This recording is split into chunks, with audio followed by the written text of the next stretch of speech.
Hello students. स्वागत है आप सभी लोगों का मेरे यूट्यूब चैनल कॉमर्स कैंडल पे। स्टूडेंट्स, मैं हूं दीपक सर और लेकर आया हूं आप सभी लोगों के लिए ट्वेल्थ जो बच्चे 2027 में इंटरमीडिएट का एग्जाम देने वाले हैं उन लोगों का फुल सिलेबस मेरे चैनल पे बिल्कुल ही इजी वे में। मैं आपको बता दूं कि आप चाहे भारत के किसी भी बोर्ड से इंटरमीडिएट कॉमर्स से तैयारी कर रहे हैं, अगर आपका एग्जाम 2027 में होने वाला है तो मैं अपने चैनल पे लेके आया हूं आप सभी लोगों के लिए पूरे ही विषय का विधिवत क्रमबद्ध जो है आप लोगों को वीडियो मिलने वाला है। मैं आपको बता दूं कि मेरे चैनल पे आपको उपयोगी notes, objective set, PDF, lecture classes और साथ ही साथ न्यूमेरिकल सॉल्यूशंस मिलने वाले हैं, जिसमें कि आप accountancy, business studies, economics, entrepreneurship, इन सब किताबों की तैयारी बिल्कुल ही आसान भाषा में कर पाएंगे।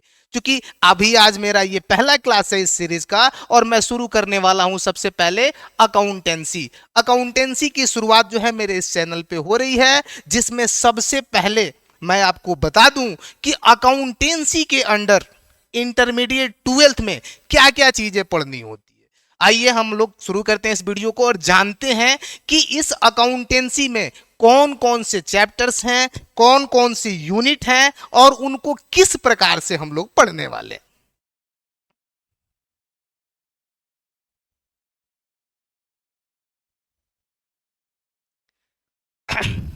मेरे प्यारे विद्यार्थियों, सबसे पहले हम लोग अकाउंटेंसी में जो है वो पढ़ने वाले हैं, वो है पार्टनरशिप।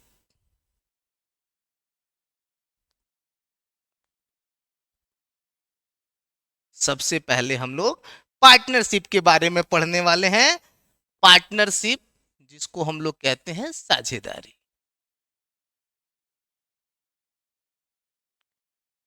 इस खंड में, इस यूनिट में जो है हम पढ़ने वाले हैं सबसे पहले जो है बाबू बेसिक, या फिर कहें कि फंडामेंटल्स ऑफ पार्टनरशिप।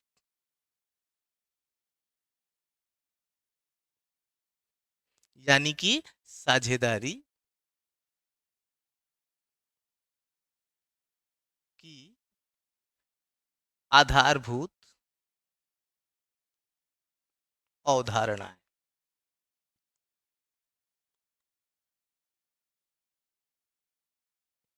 इसके साथ हम लोग इस यूनिट में पढ़ेंगे दूसरा जो चीज है वो है गुडविल, यानी ख्याति।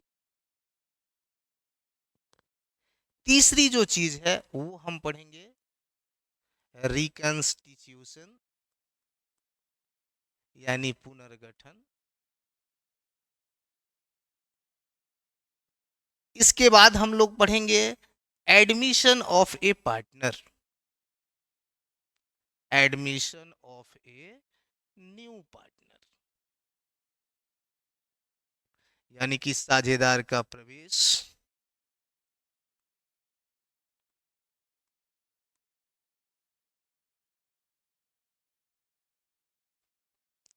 इसके बाद हम लोग इसमें पढ़ेंगे रिटायरमेंट ऑफ ए पार्टनर, यानी कि साझेदार का अवकाश ग्रहण।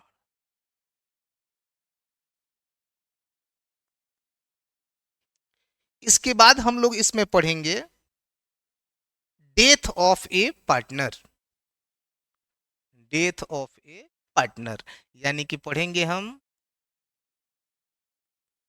साझेदार की मृत्यु। इसके बाद हम लोग इसमें पढ़ेंगे डिसोल्यूशन ऑफ ए फर्म, यानी कि फर्म का विघटन। यानी कि इस सीरीज में जो पार्टनरशिप का सीरीज जो चलने वाला है बाबू, इसमें हम लोग पार्टनरशिप को शुरू करने से लेके, यानी कि एक पार्टनरशिप बिजनेस कैसे शुरू होता है उसको शुरू करने से लेके एक पार्टनरशिप बिजनेस को क्लोज कैसे किया जाता है वहां तक का सफर हम लोग पढ़ने वाले हैं, बिल्कुल ही ऑर्डर में जैसे ये लिखा हुआ है, जैसे आपकी किताब में दिया होगा।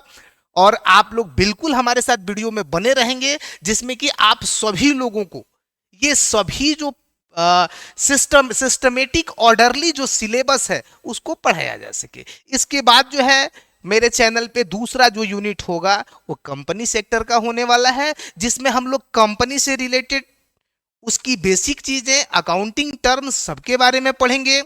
उसके बाद हमारा तीसरा यूनिट जो होने वाला है वो फाइनेंशियल स्टेटमेंट एनालिसिस से रिलेटेड है, जिसमें accounting ratios, cash flows, common size statement, comparative income statement, इन सब चीजों का जो है हम लोग विधिवत अध्ययन करने वाले हैं। साथ ही साथ जो चौथा यूनिट होगा और सबसे अंतिम यूनिट होगा अकाउंटिंग में, अकाउंटेंसी में, तो उसमें मैं आप लोगों को पढ़ाने वाला हूं, बताने वाला हूं नॉन प्रॉफिट ऑर्गेनाइजेशन के बारे में, यानी कि गैर व्यापारिक जो संगठन है उसमें अकाउंटिंग कैसे होता है। लेकिन फिलहाल हम लोग अभी यूनिट फर्स्ट की शुरुआत आज कर रहे हैं, जिसमें हम लोग सबसे पहला जो लेसन है बेसिक फंडामेंटल ऑफ पार्टनरशिप, इससे हम लोग आज शुरुआत करने वाले। आइए देखते हैं।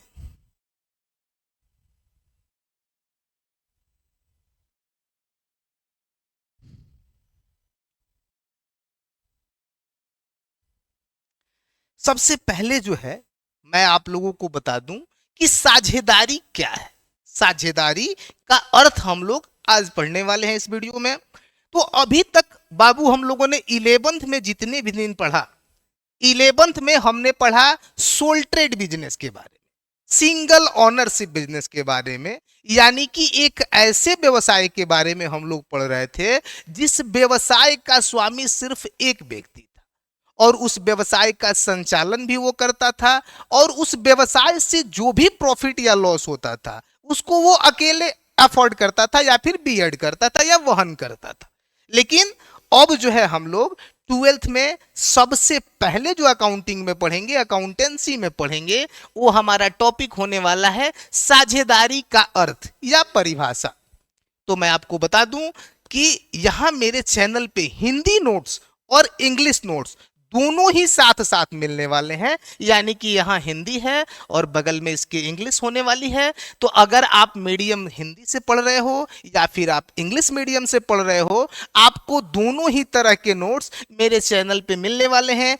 दोनों ही तरह के विद्यार्थियों के लिए क्लास उपयोगी होने वाला है, बिल्कुल ही उपयोगी होने वाला है, चाहे आप हिंदी मीडियम से पढ़ें या फिर इंग्लिश मीडियम से पढ़ें। आइए सबसे पहले जो है हम लोग डिस्कस करते हैं साझेदारी पर। तो देखिए यहां हिंदी डिफिनीशन इसको परिभाषित कर रहा है कि साझेदारी व्यवसाय का एक स्वरूप है जिसमें दो अथवा दो से अधिक व्यक्ति एक वैध व्यवसाय को इस उद्देश्य से चलाने के लिए आपस में सहमत होते हैं कि उस व्यवसाय का संचालन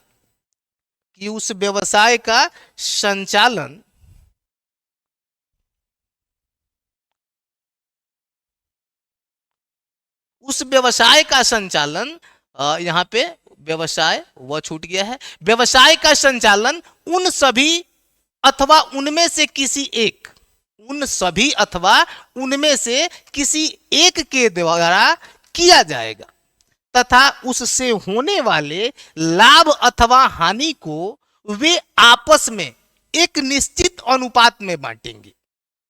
सभी व्यक्ति आपसी समझौते के अनुसार एक निश्चित राशि पूंजी के रूप में लगाते हैं। अब ध्यान दीजिएगा कि यहां कुछ चीजें हैं, जैसे इस पे थोड़ा सा जो है देखते हैं हम लोग कि भारतीय साझेदारी अधिनियम 1932 की धारा 4, यानी कि भारतीय जो साझेदारी अधिनियम है हमारे यहां भारत में वो 1932 है, और इसकी धारा 4 में इसके डेफिनेशन को बताया गया है। इसके डेफिनेशन में बताया गया है कि साझेदारी उन व्यक्तियों के बीच का संबंध है जिन्होंने किसी ऐसे कारोबार से लाभ बांटने का अनुबंध किया हो जिसे वे सब अथवा उनमें से कोई एक व्यक्ति सबकी ओर से चलाता है। ध्यान दीजिएगा, ये कह रहा है कि इसमें संचालन से संबंधित भी बातें हैं। ये जरूरी नहीं है कि सब लोग मिलकर चलाएंगे व्यवसाय को। तो इसको जो है थोड़ा सा आपको बताते हैं यहां आगे, इंग्लिश में भी आप लोग देख लीजिए कि partnership is a kind of business in which two or more than two persons start a legal business with a motive of earning profit. The business may be operated by all of them or some of them, and its profit will be distributed among partners in a certain ratio. All persons contribute their capitals according to agreement. यहां फिर से वही साझेदारी अधिनियम 1932 की जो परिभाषा थी यहां लिखा गया है कि according to Indian partnership act 1932 जो है 1932 में जो है वहां पे सेक्शन 4 में जो है partnership is the relation between persons who have agreed to share the profit of a business carried on by all और any of them acting for all. तो मतलब कि साझेदारी जो है वो व्यवसाय का सेकंड फॉर्म है। जैसे हम लोग जो बिजनेस ऑर्गेनाइजेशंस को पढ़ते हैं उसमें हम लोगों ने देखा था कि फर्स्ट जो ऑर्गेनाइजेशन था वो सिंगल ऑनरशिप था और हम लोगों ने पूरे 11th भर सिंगल ऑनरशिप के बारे में ही पढ़ा है। लेकिन अब यहाँ हम लोग पढ़ रहे हैं पार्टनरशिप के बारे में और इसकी जो कुछ क्वालिटीज हैं, जो कुछ विशेषताएं हैं, क्या होने चाहिए पार्टनरशिप में, इस परिभाषा को थोड़ा सा एक्सप्लेन करते हैं। कि देखिए सबसे पहले तो ये कह रहा है कि यह भी व्यवसाय का ही एक स्वरूप है, यानी कि जो बिजनेस होता है उसका ही ये सेकंड स्वरूप है और इसमें दो अथवा दो से अधिक व्यक्ति होने वाले हैं। एक साझेदारी बनाने के लिए कम से कम दो लोग तो चाहिए, ज्यादा से ज्यादा के सेंस में भी नीचे सारी चीजों को मैंने एक्सप्लेन किया हुआ है, विधिवत किया हुआ है ताकि आपको समझने में बिल्कुल आसानी हो। तो इसमें दो या दो से अधिक व्यक्ति होंगे, साथ ही साथ जो बिजनेस होगा वो लीगल होगा। ऐसा नहीं कि आप कोई इलीगल बिजनेस कर रहे हैं और आप सोचते हैं कि उस पर साझेदारी अधिनियम का प्रावधान लगेगा, नहीं, बिजनेस लीगल होना चाहिए। अब लीगल बिजनेस मतलब कि ऐसा व्यवसाय जो आपके सरकार के द्वारा वहां पे रोक टोक में ना हो, यानी कि कानूनी उदंडता नहीं होनी चाहिए, कानून के नजर में आपका व्यवसाय सही एवं उचित होना चाहिए। उस तरह के व्यवसाय को हम वैध व्यवसाय कहते हैं। उस व्यवसाय का संचालन जो है वो कह रहा है कि या तो अब जैसे मान लीजिए 5 लोग मिलकर किसी बिजनेस को चलाने के लिए सहमत हुए, आपस में 5 ठो साझेदार हैं और बिजनेस चलाने के लिए एक आदमी की जरूरत है, तो भाई वहां 5 लोग तो बैठ नहीं सकते हैं। लेकिन ये हो सकता है व्यवसाय में कि या तो वे 5 लोग मिलके चलाएं या फिर उनमें से कोई एक व्यक्ति सबकी ओर से चलाए, यानी बाकी 4 लोग इस बात पे अपनी सहमति दे दें कि एक आदमी ही व्यवसाय को चलाएगा। तो इस तरह से अगर वो अकेला भी चाहे तो चला सकता है या फिर 5 लोग चाहे तो 5 लोग मिलके भी उसको चला सकते हैं। एक चीज और कि उससे जो भी लाभ होगा या हानि होगी उसको वे लोग आपस में बांटेंगे।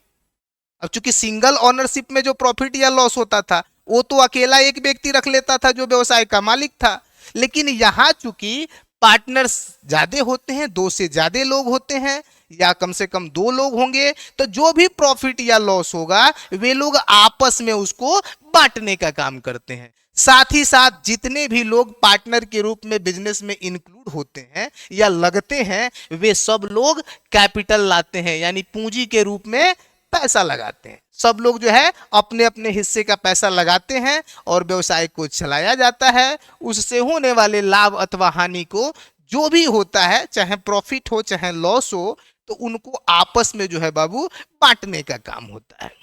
अब साझेदारी अधिनियम हमारे यहाँ जो चलता है 1932, इसने भी इसकी परिभाषा दी हुई है कि साझेदारी उन व्यक्तियों के बीच का संबंध है जिन्होंने किसी ऐसे कारोबार से लाभ बांटने का अनुबंध किया हो जिसे वे सब अथवा इनमें से कोई एक व्यक्ति चलाता हो। तो मैंने अभी अभी एक्सप्लेन किया इसको। आई होप कि आप लोग को समझ में आ गया होगा कि एक साझेदारी व्यवसाय के लिए कौन कौन सी चीजें होनी चाहिए।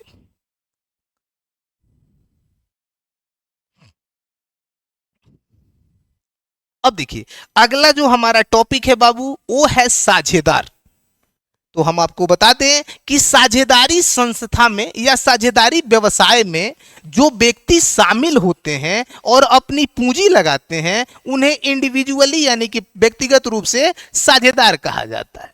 यानी कि एक साझेदारी व्यवसाय यदि 5 लोग मिलकर कर रहे हैं, 5 लोग मिलकर एक बिजनेस को शुरू करते हैं, 4 लोग मिलकर एक बिजनेस को शुरू करते हैं, तो उसमें से प्रत्येक व्यक्ति को अलग अलग, जैसे अगर कहा जाए कि 4 जो लोग हैं, जैसे मान लीजिए ए है, बी है, सी है और डी है, ये चारों लोग मिलके एक साझेदारी का बिजनेस स्टार्ट करते हैं। एक पार्टनरशिप बिजनेस में चारों लोग इंक्लूड होते हैं, शामिल हो जाते हैं।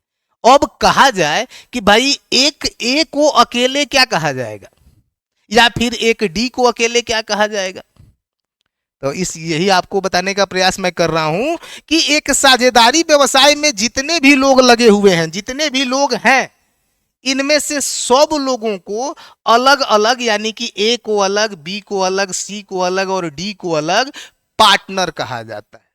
यानी कि ये सब लोग एक दूसरे के पार्टनर हैं, साझेदार हैं। आई होप कि आपको समझ में आ गया होगा।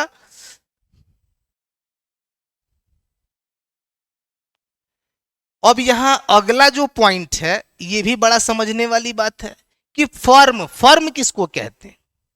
तो एक साझेदारी संस्था में या एक साझेदारी व्यवसाय में शामिल सभी व्यक्तियों को सामूहिक रूप से फर्म कहा जाता है। ध्यान दीजिएगा कि persons who have entered into partnership with one another are called collectively a firm. यानी कि अभी हमने समझाया कि ए, बी, सी और डी, ये 4 लोग मिलके एक साझेदारी व्यवसाय को शुरू करते हैं। अब इसमें होता क्या है कि ए जो है एक साझेदार है, डी भी एक साझेदार है, बी भी एक साझेदार है और सी भी एक साझेदार है। लेकिन अब सबके नाम से अलग अलग तो व्यवसाय संबोधित होगा नहीं, क्योंकि सबका नाम अलग अलग है। तो बिजनेस को जो है एक अलग नाम दिया जाता है। यानी कि इन सब लोगों को कलेक्टिवली यानी समूह में अगर कहा जाए तो उसको फर्म कहा जाएगा, उसको फर्म कहा जाएगा। यानी कि अगर ये चारों लोगों को एक साथ संबोधित करने की बात है, इनको अलग अलग संबोधित करेंगे तब साझेदार हो जाएंगे, और सबको एक साथ अगर संबोधित करने की बात है तो वो फर्म कहलाएगा। क्या कहलाएगा? फर्म कहलाएगा। चलिए, फर्म के बाद जो है आप लोगों को कुछ चीजें यहां दिख रही होंगी स्क्रीन पे, इसको हम लोग स्पष्ट करते हैं कि सबसे पहले हम ये स्पष्ट कर रहे हैं कि फर्म का नाम, यानी कि अगर मान लीजिए कि प्रत्येक व्यक्ति के नाम से व्यवसाय को नहीं चलाना है, तब फर्म जो होगा उसके नाम से तो व्यवसाय चलेगा, तब फर्म को कोई ना कोई नाम तो देना पड़ेगा, बिना नाम दिए तो चलेगा नहीं। तो देखिए, जिस नाम से साझेदारी का व्यवसाय किया जाता है उसे फर्म का नाम कहा जाता है। जैसे अभी मैंने आपको समझाया कि 4 जो लोग थे, ए, बी, सी और डी, ये 4 लोग जो थे ये चारों पार्टनर थे। इनको ज्वाइंट रूप में हम लोगों ने कहा फर्म। लेकिन इस फर्म को चलाने के लिए इसका कोई नाम रखना पड़ता है। तो जो नाम रखा जाता है इस फर्म का, यानी जो भी नाम आप रखेंगे दुकान का या बिजनेस का, उसको हम लोग जो है फर्म का नाम यानी कि फर्म्स नेम कहा जाता है। इसके बाद अगला जो पॉइंट है वो कह रहा है कि साझेदारी फर्म का अस्तित्व इसके सदस्यों से भिन्न अलग नहीं होता है। Means a partnership firm has no separate legal entity apart from the partners. यानी कि साझेदारी व्यवसाय जो होता है वह साझेदारों से अलग नहीं होता, क्योंकि ये पूरा व्यवसाय जो है साझेदारों से मिलकर ही होता है। तो अगर हम बात करें कि व्यवसाय अलग है और साझेदार अलग हैं, तो नहीं, ये अलग नहीं होता है, क्योंकि यहां स्पष्ट रूप से आपको बताया गया है कि फर्म का जो अस्तित्व है यानी कि इसकी एंटिटी है वो है उसके पार्टनर्स से अलग नहीं है। यानी जो पार्टनर्स हैं फर्म में उनका अस्तित्व ही फर्म का अस्तित्व है। इसके बाद हमने एक नोट मेंशन और किया है इस पेज पे कि भारत में साझेदारी व्यवसाय का पंजीयन ऐच्छिक होता है। अब ये क्या है थोड़ा सा समझते हैं इसको कि व्यवसाय जब हम करने जाते हैं साझेदारी का, तो इसके लिए ये जरूरी नहीं है कि हम इसका रजिस्ट्रेशन करवाएं। कह रहा है कि registration of the partnership business in India is optional.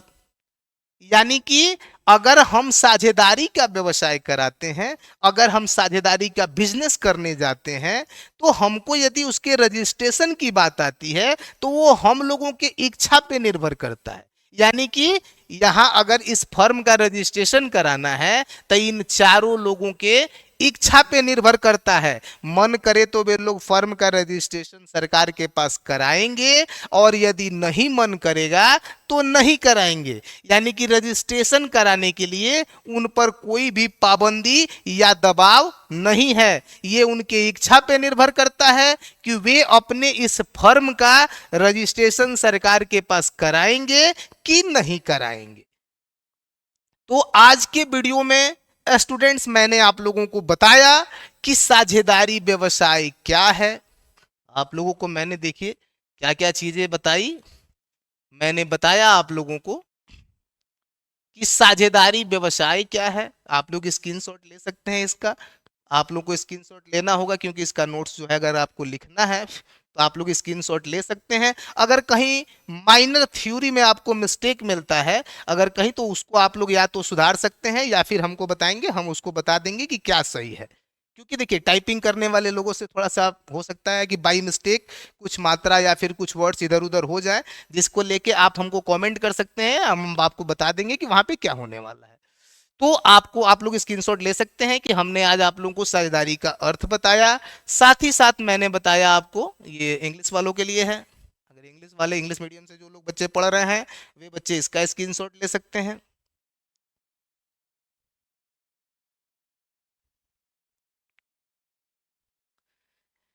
इसके बाद मैंने आपसे डिस्कस किया कि साझेदार किसे कहते हैं। आप इसका भी स्क्रीनशॉट लेके लिख सकते हैं कि साझेदार कौन होता है। मैंने आपको समझाया कि साझेदार किसे कहते हैं।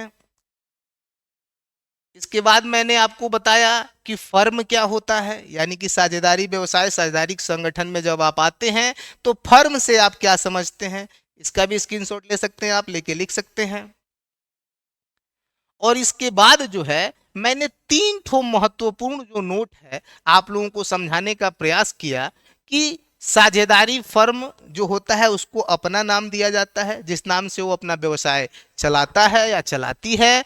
दूसरा हमने बताया कि एक साझेदारी फर्म का अस्तित्व जो है वह इसके सदस्यों से अलग नहीं होता है, यानी कि वो उससे अलग नहीं होगा। साझेदारी फर्म और साझेदार दोनों का अस्तित्व एक ही तरह का होता है, एक ही होता है।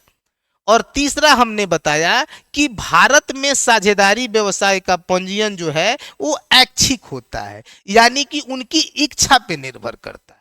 अगर उनका मन करेगा साझेदारों का तो अपने फर्म का रजिस्ट्रेशन कराएंगे, नहीं मन करेगा तो नहीं कराएंगे। चलिए इसके बाद जो है एक टॉपिक और आज आप लोगों को मैं समझाता हूं जो है साझेदारी की विशेषताएं अथवा लक्षण, यानी कि कैरेक्टरिस्टिक्स फीचर्स ऑफ पार्टनरशिप। यानी कि एक पार्टनरशिप बिजनेस जो होगा उसमें कौन कौन से फीचर्स होते हैं, कौन कौन से उसके कैरेक्टरिस्टिक्स होते हैं। जिसमें सबसे पहला कैरेक्टरिस्टिक्स है, आइए बिल्कुल इत्मीनान से बने रहिए, सारी चीजों को गौर से सुनिए, बिल्कुल आपको समझ में आने वाला है। अगर कुछ नहीं समझ में आता है, हमारे द्वारा बताया गया कोई भी चीज अगर आपको नहीं समझ में आ रहा है, कहीं से कोई प्रॉब्लम हो रही है, तो आप बेहिचक हमको कमेंट कीजिए। जो भी प्रॉब्लम होगा उसका सॉल्यूशन बिल्कुल किया जाएगा। बिल्कुल परेशान नहीं होना है, बिल्कुल आप कदम से कदम मिलाए रखिए। आपके पूरे सिलेबस को जो है बिल्कुल स्मूथली मैं पढ़ाने वाला हूं अपने इस चैनल पे। ज्यादा से ज्यादा अपने मित्रों के बीच जो है इस चैनल को शेयर कीजिए ताकि वे लोग भी घर बैठे आसानी से अपने पूरे सिलेबस को पढ़ सकें। देखिए, सबसे पहली इसकी जो विशेषता है बाबू, वो है दो या दो से अधिक व्यक्ति। यानी कि हम लोगों ने देखा था सोल ट्रेड बिजनेस में, तो सोल ट्रेड बिजनेस में हम लोगों को सिंगल आदमी की जरूरत पड़ती थी, सिर्फ अकेला व्यक्ति अपना व्यवसाय कर लेता था। लेकिन साझेदारी के व्यवसाय में कम से कम दो लोग चाहिए, और दो से ज्यादा लोग हो सकते हैं। ज्यादा की संख्या जो है वो मैक्सिमम 50 है।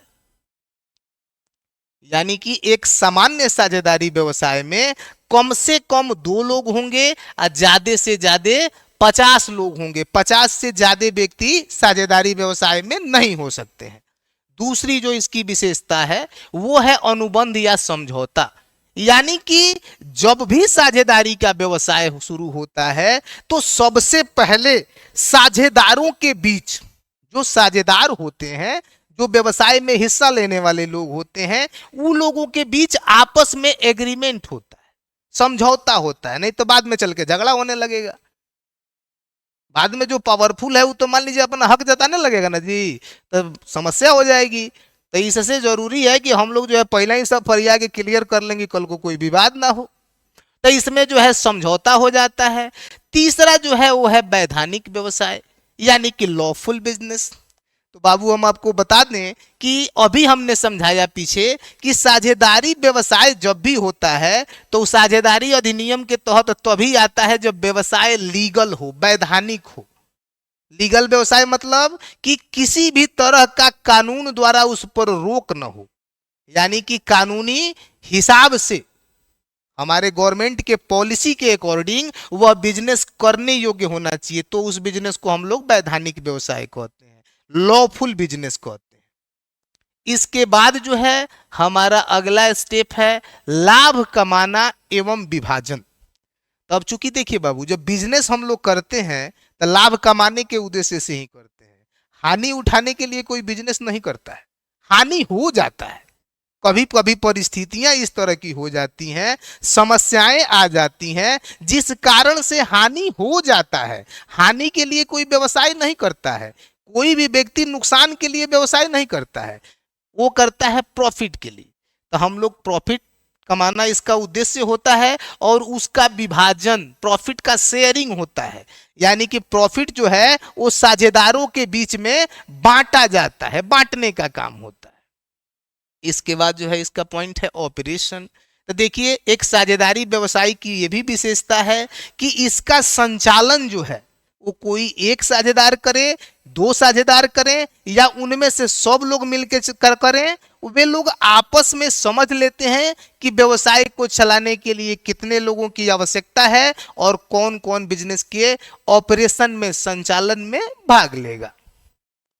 इसके बाद इसकी विशेषता है सदस्यों से अलग अस्तित्व नहीं, नो सेपरेट एंटिटी। यानी कि इसके जो सदस्य हैं, यानी कि जो आपके पार्टनरशिप बिजनेस के साझेदार होंगे, फर्म का जो अस्तित्व है उससे अलग नहीं होगा। यानी कि फर्म का अस्तित्व मतलब साझेदारों का अस्तित्व। और इसकी सबसे बड़ी जो विशेषता है वो लास्ट नंबर पे लिखी हुई है, जिसका आप लोग देख पा रहे हैं, असीमित दायित्व, अनलिमिटेड लायबिलिटी। यानी कि साझेदारी व्यवसाय की सबसे बड़ी कमी कहिए या फिर जो कहिए वो ये है कि एक साझेदारी व्यवसाय में जो भी साझेदार होते हैं, जो भी पार्टनर हैं, उनका लायबिलिटी जो होता है वो अनलिमिटेड होता है। अनलिमिटेड लायबिलिटीज का मतलब है कि उस व्यक्ति को, यानी कि प्रत्येक व्यक्ति जो साझेदार होता है वो कुछ पैसा लगाता है व्यवसाय में, लेकिन ये जरूरी नहीं है कि वो जितना पैसा लगाया है पूंजी के रूप में, नुकसान उतने तक का ही हो सकता है कि होने वाला नुकसान उसके पूंजी के अमाउंट से भी बड़ा हो सकता है। क्योंकि जब भी बिजनेस को नुकसान होगा तो जिस हिस्से में, जिस अनुपात में वह प्रॉफिट को लेता है, उसी अनुपात में लॉस को भी लेगा। और इसमें साझेदारों का दायित्व असीमित हो जाता है, जिसका कारण है कि कभी कभी उन लोगों के पूंजी से ज्यादा का भी नुकसान होने की संभावना रहती है। अब यहां एक नोट और क्लियर कर दिया गया है कि साझेदारों की न्यूनतम संख्या 2 तथा अधिकतम संख्या 50 होती है। अभी मैंने यहां भी मेंशन किया इस बात को कि एक साझेदारी में, एक सामान्य साझेदारी में साझेदारों का जो न्यूनतम संख्या है वो 2, क्योंकि जब तक 2 लोग नहीं रहेंगे साझेदारी होगी ही नहीं, कम से कम तो 2 लोग चाहिए। अधिक से अधिक जो है वो 50 होती है। हालांकि भारतीय साझेदारी अधिनियम इसका कोई भी एक्सप्लेनेशन नहीं करता है, कहीं भी इसको स्पष्ट नहीं करता है, लेकिन भारतीय कंपनी अधिनियम जो है वो साझेदारों की अधिकतम संख्या पर मेंशन किया हुआ है और उसी के अकॉर्डिंग साझेदारों की जो अधिकतम संख्या है हमारे यहां वो 50 होती है, वो 50 होती है। तो स्टूडेंट्स आज के वीडियो में इतना ही।